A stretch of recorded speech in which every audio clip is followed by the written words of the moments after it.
Hi guys, எல்லோரும் எப்படி இருக்கீங்க? நான் இங்கே சூப்பராக இருக்குங்க. இன்றைக்கி நம்ம இந்த வீடியோவில் என்ன பார்க்க போகிறோன்னா, நம்ம நண்பர் ஒருத்தர் கேட்டிருந்தார். அதாவது அவர்கிட்ட வந்து என்டிஎஃப்எஸ் ஃபார்மெட்டில் ஹார்ட் டிஸ்க் ஒன்று இருக்குது. அதை வந்து அவர் FAT32க்கு எப்படி ஃபார்மெட் பண்ணணும்னு கேட்டிருந்தார். நார்மலாக பார்த்தோன்னா எந்த ஒரு எக்ஸ்டர்னல் ஹார்ட் டிஸ்க்கு நம்ம வாங்கும்போது நம்ம சிஸ்டத்தில் கனெக்ட் பண்ணும்போது ரெண்டு ஃபார்மெட் தான் உங்களுக்கு பண்ண முடியுங்கிற மாதிரி ஆப்ஷன் காமிக்கும். ஒன்று பார்த்தோன்னா NTFS ஃபார்மெட்டு, இன்னொன்று பார்த்தோன்னா EXFAT ஃபார்மெட்டு. இந்த ரெண்டு ஃபார்மெட் தான் பண்ண முடியும். அவருக்கு பார்த்தோன்னா இப்போ கன்சோலை கனெக்ட் பண்ணணும். PS3 கன்சோல் ஆல்ரெடி அவர் வச்சிருக்காரு. அவருக்கு பார்த்தோன்னா NTFS ஃபார்மெட்லேருந்து FAT32க்கு ஃபார்மெட் பண்ணணும். அந்த ஆப்ஷன் அவருக்கு காமிக்கல. அது எப்படி பண்ணுங்கிறது இந்த வீடியோவில் பார்க்க போகிறோம். அது போக இந்த வீடியோவில் NTFS ஃபார்மெட்டு, EXFAT ஃபார்மெட் உள்ள எக்ஸ்டர்னல் ஹார்ட் டிஸ்க்கு உங்களுக்கு எந்த ஒரு ஃபைல் லாஸ் இல்லாமல் FAT32க்கு எப்படி கன்வெர்ட் பண்ணுறதுன்னு இந்த வீடியோவில் பார்க்க போகிறோம். முடிஞ்ச அளவுக்கு இந்த வீடியோ ஸ்கிப் பண்ணாமல் பாருங்கள். வீடியோ கொஞ்சம் லென்த்தாக தான் போகும். முழுசாக பார்த்தா தான் புரியும். ஓகே, வீடியோக்குள்ளே போகிறதுக்கு முன்னாடி என் பேசுகிற பற்றி நீங்கள் பார்த்துட்டு என்னுடைய சேனல் தான். வீடியோ பிடிச்சிங்கன்னா லைக், சப்ஸ்கிரைப், பெல் ஐக்கான் எல்லாத்தையும் ப்ரெஸ் பண்ணிக்கிங்க. இப்போ நம்ம வீடியோக்குள்ளே போகலாம்.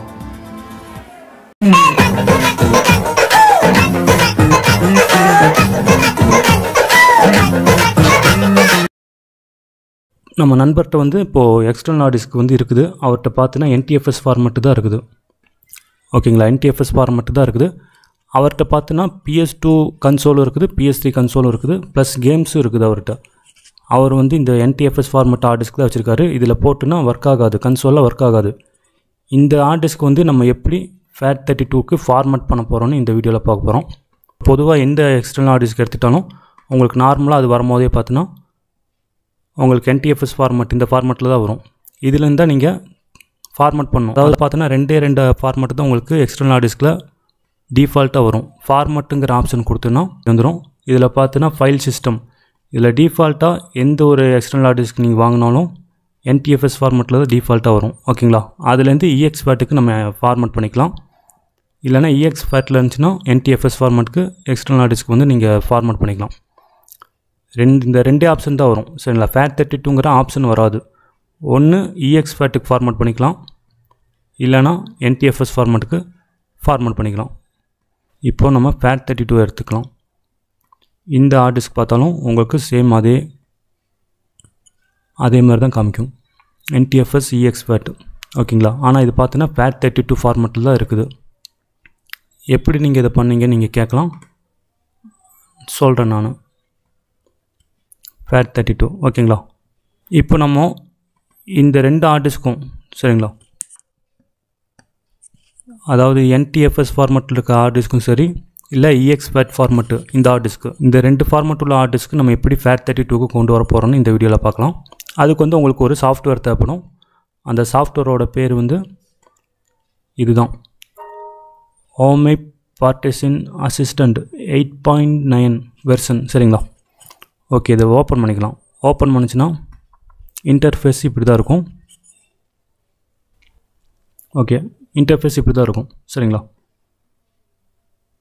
மை கம்ப்யூட்டர் ஓப்பன் பண்ணிக்கலாம். இதில் பார்த்தோன்னா CDEF இது நாலுமே பார்த்தோன்னா இன்டர்னல் ஹார்ட் டிஸ்க்கு. சரிங்களா, இந்த C பார்த்தோன்னா இது M.2 OS ரன் பண்ணுறதுக்காக M.2 500 GB. இது பார்த்தோன்னா 400 GB. இது பார்த்தோன்னா 266 GB. இது பார்த்தோன்னா 266 GB. இது மூணுமே சேர்ந்து 1 TB. ஓகேங்களா, இந்த மூணு ஹார்ட் டிஸ்க் வந்து 1 TB. இது M.2 ஹார்ட் டிஸ்க்கு. இது பார்த்தோன்னா இது ஒன்று, இது மூணுன்னா சேர்ந்தது பார்த்தோன்னா மொத்தம் 2 ஹார்ட் டிஸ்க்கு இப்போது என்னுடைய லேப்டாப்பில் இருக்குது. அது போக தான் இப்போ எக்ஸ்டர்னல் ஹார்ட் டிஸ்க் பார்த்தோன்னா இதில் ஓகேங்களா, HIJ இது மூணும் இருக்குது. இப்போ பார்த்தோன்னா இதிலே பேர் போட்டிருக்கு. ஹெச்சில் பார்த்தோன்னா NTFS ஃபார்மெட்டில் இருக்குது. ஓகேங்களா, அதுக்கப்புறமா ஜேயில் பார்த்தோன்னா PS4 EX டேட்டா ஃபார்மெட்டில் இருக்குது. ஐயில் பார்த்தோன்னா PS3 கேம்ஸ் உள்ள FAT32 ஃபார்மெட்டு ஹார்ட் டிஸ்க் இருக்குது. இப்போ இந்த ஹார்ட் டிஸ்க்கை வந்து என்ன பண்ணணுன்னா, உங்களுக்கு இப்போ மாற்றுற மாதிரி இருந்துச்சுன்னா இதில் வந்து நீங்கள் ரைட் கிளிக் பண்ணிக்கோங்க. இது மேலே வச்சு ரைட் கிளிக் பண்ணிக்கோங்க. பண்ணிச்சுன்னா இதில் வந்து ஃபார்மெட்டுங்கிற ஆப்ஷன் வருது பாருங்கள், ஃபார்மெட் பார்ட்டிஷன் சொல்லி மட்டும் வருது பாருங்கள். இதை கிளிக் பண்ணிக்கோங்க. கிளிக் பண்ணிச்சுன்னா இந்த மாதிரி கேட்கும். என்ன பேர் கொடுக்குறீங்களோ அந்த பேர் கொடுத்துக்குங்க. அதுக்கப்புறமா என்ன ஃபார்மெட் வேணுமோ அந்த ஃபார்மெட், அதாவது ஃபைல் சிஸ்டம். இப்போ பார்த்தோன்னா டிஃபால்ட்டாக NTFSல தான் இருக்குது. இதில் பார்த்தோன்னா FAT32 சரிங்களா, FAT32 இருக்குது. அது போக இதெல்லாம் இருக்குது, இதெல்லாம் தேவையில்லை. EXFAT NTFS இது ரெண்டுமே பார்த்தோன்னா டிஃபால்ட்டாக நார்மலாகவே நம்ம ஃபார்மெட் பண்ணிக்கலாம். நமக்கு இப்போ தேவையான ஃபார்மெட் பார்த்தோன்னா FAT32. இதில் போட்டால் தான் நமக்கு கன்சோல்லையும் ஒர்க் ஆகும், டிவிலையும் ஒர்க் ஆகும். அதனால் இப்போ FAT32ல் கிளிக் பண்ணிக்கோங்க. கிளிக் பண்ணி மட்டும் நேம் கொடுக்குறேன்னா நேம் சேஞ்ச் பண்ணிக்கோங்க. இதில் வந்து டிஃபால்ட்டாக விட்டுருங்க அதே. சரிங்களா? ஓகே கொடுத்தோன்னா அதுக்கப்புறம் பார்த்தோன்னா 2 ப்ரொசீஜர் இருக்குது. அது கொடுத்ததுக்கப்புறம் பார்த்தோன்னா ஃபார்மேட் ஆயிரும். ஓகே, இதை வந்து நம்ம இதில் டெஸ்ட் பண்ண வேண்டாம். ஓகேங்களா? இப்போ நார்மலாக இந்த ஹார்ட் டிஸ்கெல்லாம் எங்கிட்ட இருக்குது. இது வந்து பிசி கேமு ப்ளஸ் சாஃப்ட்வேருக்கு உண்டான NTFS ஃபார்மேட்டில் ஹார்ட் டிஸ்க்கு. இது பார்த்தோன்னா PS3க்கு FAT32 PS3 கேமெல்லாம் இருக்கிறதுனால இந்த ஹார்ட் டிஸ்க்கு. இது பார்த்தோன்னா PS4க்கு போட்டு கேம்ஸ்லாம் இன்ஸ்டால் பண்ணுறதுனால EXFAT ஃபார்மேட்டு. ஓகேங்களா? இந்த 3 ஹார்ட் டிஸ்க்குமே இப்போ ரிமூவ் பண்ணிடலாம். ஓகே, இப்போ பார்த்தோன்னா ஹார்ட் டிஸ்க் எல்லாமே ரிமூவ் பண்ணியாச்சு. பென்ட்ரைவ் ஒன்று கனெக்ட் பண்ணலாம். ஓகே, இந்த பென்ட்ரைவ் பார்த்தோன்னா 64 GB உள்ள பென்ட்ரைவு. இது என்ன ஃபார்மேட்டில் இருக்குதுன்னு பார்த்துடலாம். இதில் பார்த்தோன்னா FAT32 ஃபார்மேட்டில் தான் இருக்குது. ஓகே, இந்த பென்ட்ரைவ் வந்து இப்போது ஃபார்மேட் பண்ணலாம். ஓகே, இந்த அப்ளிகேஷன் ஓப்பன் பண்ணிக்கலாம்.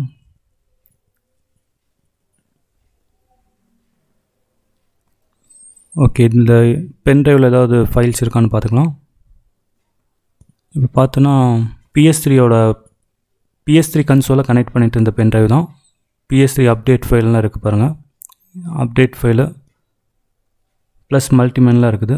ஓகே, இதோடய அப்படி ஃபார்மேட் பண்ணிடலாம்.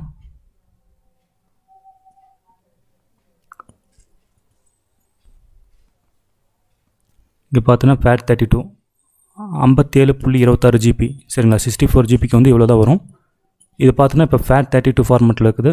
இது வந்து நம்ம ஃபார்மேட் பார்ட்டிஷன் இது கொடுத்துக்கலாம். இதில் கொடுத்தோன்னா டிஃபால்ட்டாக FAT32, அதாவது டிஃபால்ட் இப்போ இருக்கிற டிஃபால்ட்டாக FAT32ல் இருக்குது. நார்மலாக இந்த பென்ட்ரைவ் வாங்கும்போது எனக்கு வந்து NTFS ஃபார்மேட்டில் தான் வந்தது. சரிங்களா?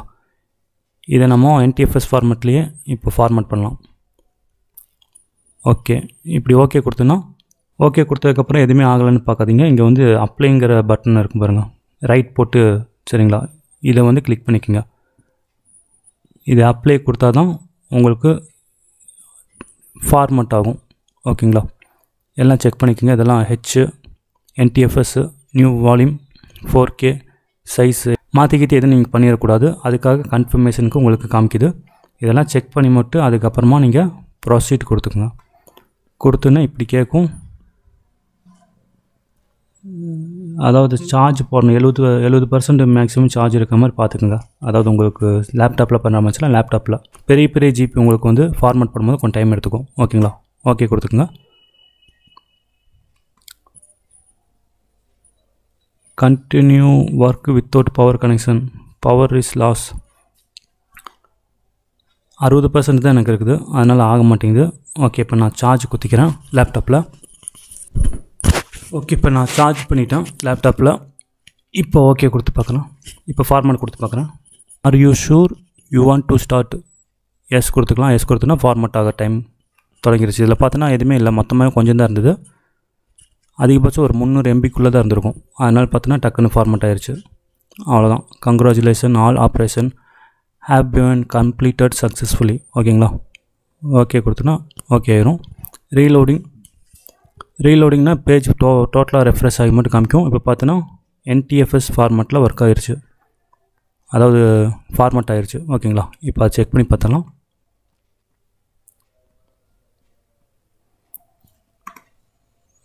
ஓகே, இது பார்த்தோன்னா இப்போ NTFS ஃபார்மேட்டில் இருக்குது. ஓகேங்களா? இதை நம்ம மறுபடியும் கனெக்ட் பண்ணுற மாதிரி இருந்துச்சுன்னா, அதாவது ஃபார்மேட் பண்ணுற மாதிரி இருந்துச்சுன்னா ஃபார்மேட் கொடுத்து NTFSல இருக்குது FAT32 கொடுத்துக்கலாம். அதுக்கு முன்னாடி நம்ம இதில் செக் பண்ணி பார்த்தலாம். இதில் ஃபார்மேட் கொடுத்தோன்னா என்ன ஆப்ஷன்லாம் வருதுன்னு பார்த்தலாம். டிஃபால்ட்டாக இது வரும்போது பார்த்தீங்கன்னா எனக்கு NTFS ஃபார்மேட்டில் தான் வந்தது. சரிங்களா? NTFS ஃபார்மேட், EXFAT ஃபார்மேட்டு, இந்த 2 ஃபார்மேட்டில் தான் இதுவும் வரும். அதாவது இந்த பென்ட்ரைவ் பார்த்தீங்கன்னா OTG பென்ட்ரைவு, இதுலேயும் பார்த்தீங்கன்னா இந்த 2 ஆப்ஷன் தான் காமிக்குது. நார்மலாக எக்ஸ்டர்னல் ஹார்ட் டிஸ்கில் தான் இந்த மாதிரி காமிக்கும். இதில் பார்த்தாலும் சேம் இதே ஃபார்மேட் தான் காமிக்குது. NTFS ஃபார்மேட்டு ஒன்று, இல்லைனா EXFAT ஃபார்மேட்டு. FAT32 ஃபார்மேட்டு இதில் கிடையாது. சரிங்களா? இந்த பென்ட்ரைவ் நீங்கள் பண்ணுற மாதிரி இருந்தாலும் உங்களுக்கு இந்த அப்ளிகேஷன் வேணும். இந்த அப்ளிகேஷனில் தான் நீங்கள் FAT32ல் ஃபார்மேட் பண்ண முடியும். ஓகே, இப்போ FAT32 கொடுத்தாச்சு. ஓகே கொடுத்துக்கலாம். அதுக்கப்புறமா இங்கே அப்ளை பண்ணிக்கலாம். ப்ராசீட் கொடுத்துக்கலாம். எஸ்ஆர் நோக்கியாக்கும் எஸ் கொடுத்துக்குங்க. இப்போ பார்த்தோன்னா இதுலேயும் 0 ஃபைல் எதுவுமே இல்லை, அதனால் வந்து டக்குன்னு கம்ப்ளீட் ஆகிரும். Okay, successful completed. Okay, refresh ஆகும். Reload disk. இப்போ பார்த்தோன்னா உங்களுக்கு FAT32 ஓகேங்களா, FAT32ல் வந்துருச்சு. ப்ராப்பர்ட்டிஸ் கொடுத்து பார்க்கலாம். இதில் பார்த்தோன்னா ஃபஸ்ட்டு NTFSல இருந்தது, இப்போ வந்து FAT32 ஆயிடுச்சு. ஓகேங்களா.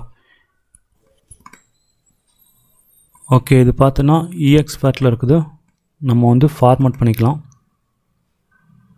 ஃபார்மட் பண்ணி டிஃபால்ட்டாக NTFS ஃபார்மட்லேயே வச்சு குயிக் ஃபார்மட் கொடுத்து ஸ்டார்ட் கொடுத்துக்கலாம். குயிக் ஃபார்மட் ஆயிரும். Okay, format complete. சரிங்களா. இப்போ பார்த்தோன்னா என்ன ஃபார்மட்டில் இருக்குன்னா NTFS ஃபார்மட்டில் இருக்குது.